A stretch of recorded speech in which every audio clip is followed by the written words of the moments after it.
So why is Scott Bessent all of a sudden everyone's favorite? I mean, maybe next to Tom Homan, right? Amongst all the officials in the administration, it seems like Scott is pretty far up there. And then Steve Hilton is a Republican running for governor of California and is taking shots at Chad Bianco, who is also running for governor. And my question with this is, why do Californian Republicans specifically have to play so dirty? And then the Pope is finally getting a much needed and much deserved lesson on the Bible from Mike Johnson. And Billie Eilish is just absolutely irritated and having to deal with all the results of her stupidity from her statements at the Grammys. So how do we make a difference? By knowing. So let's get into it. Welcome to the Ripple Effect.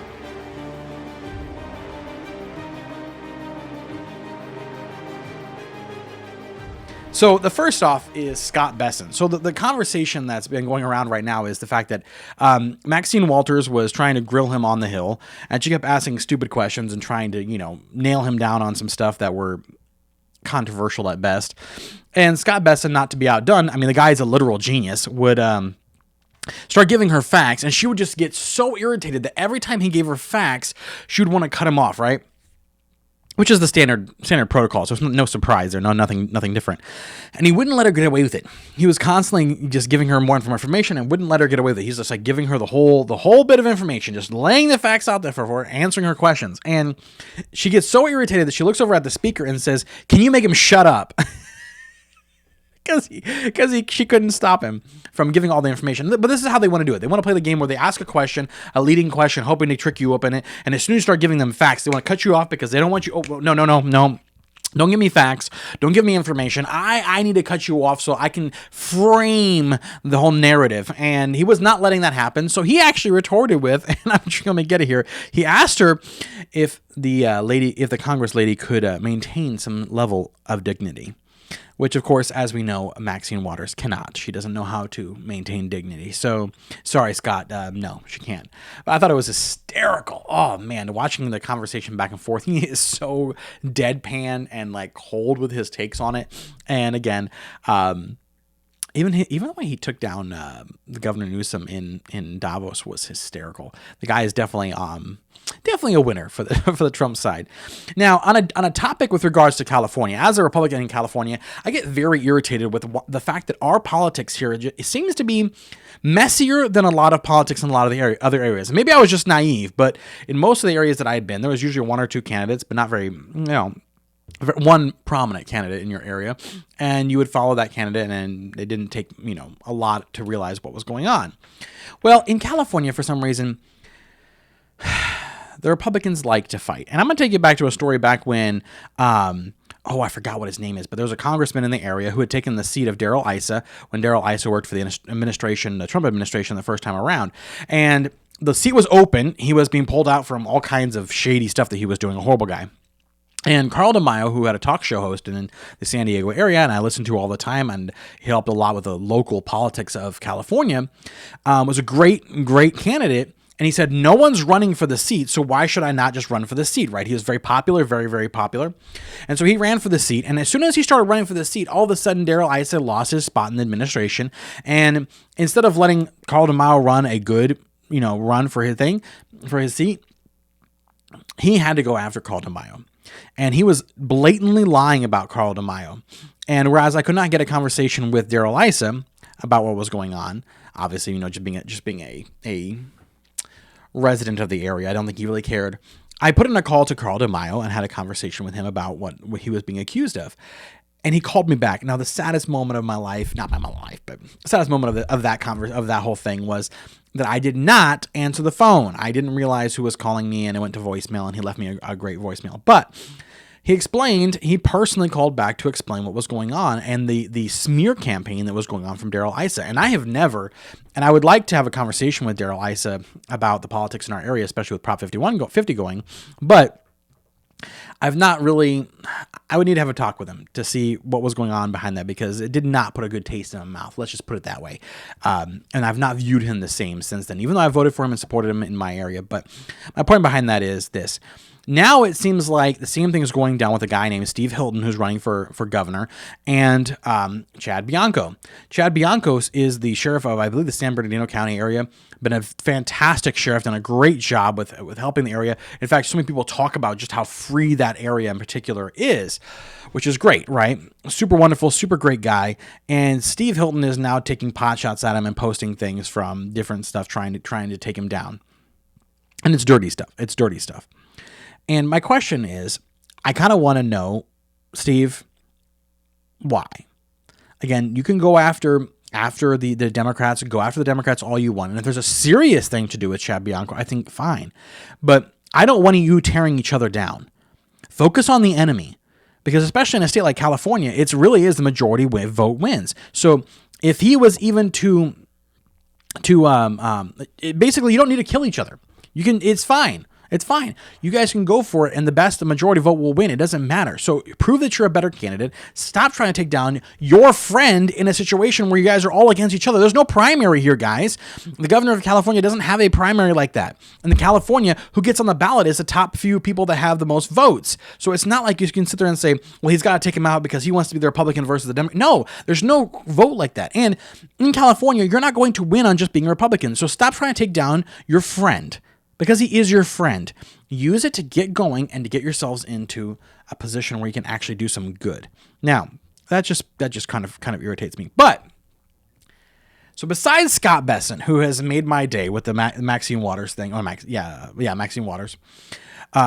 Besides that, we have the idea that when I created this channel for the purpose, especially after Charlie Kirk died, I was kind of convicted about it. There's not a lot of true Christians out there. There's a lot of more and less. I got nothing wrong necessarily with Catholics. I just don't agree with their religion. I believe that they are wrong, and I believe they're sending a lot of people to hell.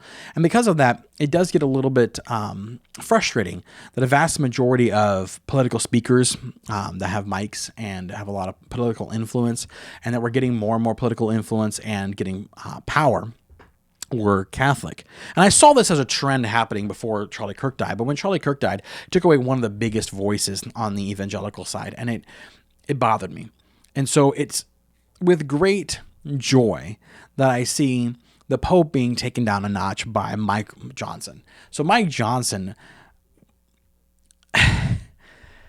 I knew he had to be Baptist. Okay, I just knew he had to be Baptist because the way he dealt with the Pope and when he was asked the question, he was like, "Look, we're dealing with politics, but if you want to go into the Bible, it's fine." And he started quoting stuff, and I'm just like, only a Baptist would do that. Honestly, I'm sure there's other groups out there that would do it, but it just seemed to be very fair that he would be a Baptist.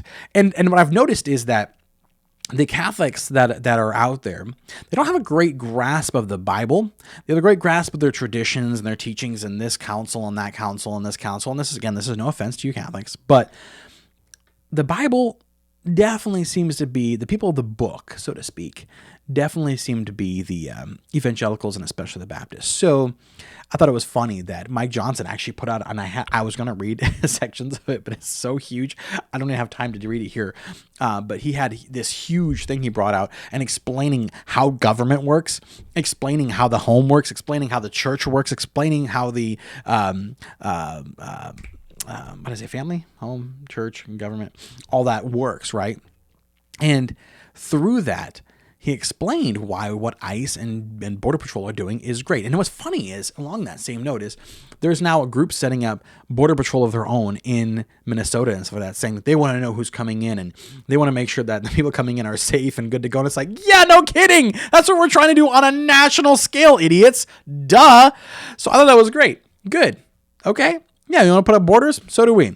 But Mike Johnson, back to the topic, did a great takedown of the Pope, showing why the Pope was wrong biblically. And I would love to hear the Catholics and the Catholic people out there that are in politics explain why, if the Pope is so infallible, why he gets this one wrong so often. Now, on the topic of delightful conversations, on the topic of just having fun, okay, all I got to say is, Billy. You know, it's fun to say crazy stuff for the crowd until they actually expect you to stand by what you say. So Billie Eilish got so irritated with what everyone was saying to her about her nonsense for the Grammys that she said, quote, "That's enough. I've had enough of the mockery. Leave me alone or I will sue you." So she was threatening to sue them. Now, what's funny is there was actually a lawyer who brought a case together for the sake of the Tongva tribe, because apparently it's a legality thing that when she openly admits that she's on stolen ground or land, they can take possession of it. So he's potentially suing her for the land of her house, because it's amazing how these liberals are. And especially the Hollywood elites that love all the rhetoric that gives them power, right? All the ones that gives them the puffed upness. And it's like, okay, the same feeling that they get from saying these stupid things like no ice, anti-ice out, or, be good, and all the other little tropes that they do. It's the same feeling that super conservative Christians get when they feel self-righteous over someone who doesn't have the same standards as them. They get that righteous feeling. So I'm speaking to you, super conservative Christians. And then it's the same feeling that that conspiracy theorists get, right? When they start talking about the conspiracies and they think that they know. And so because they know, they get this feeling just that makes them feel good about that. And that's exactly what it is. It's that same feeling because they think that they can just shove it in the faces of everyone else and tell everyone else how they're supposed to conserve water and they're supposed to do all these things, except they won't do that. While you're conserving, while these people are telling you that you should be careful with how much gas you use and all that kind of stuff, they're flying around. They're flying around. They're just flying around the world. They're doing whatever they want to. Well, I have to for my job. Well, most people do that for their job too. So get over yourself. You're not that special. And when they find out just how not special they are, when the Tongva tribe asks her to give back the land and she says no, it shows you the truth. They don't truly care. It's all nonsense. They don't care one bit, except for to use it as a bludgeon against every normal person that's out there. So remember these things and keep them under your hat. I hope you have a great week so far. If it keeps feeling like it's Friday, I don't know why it keeps feeling like it's Friday, but it feels like it's Friday. But I hope to have some fun stories for you tomorrow too. So welcome. Thank you so much for watching The Ripple Effect. Please like, comment, and subscribe. Have a good day.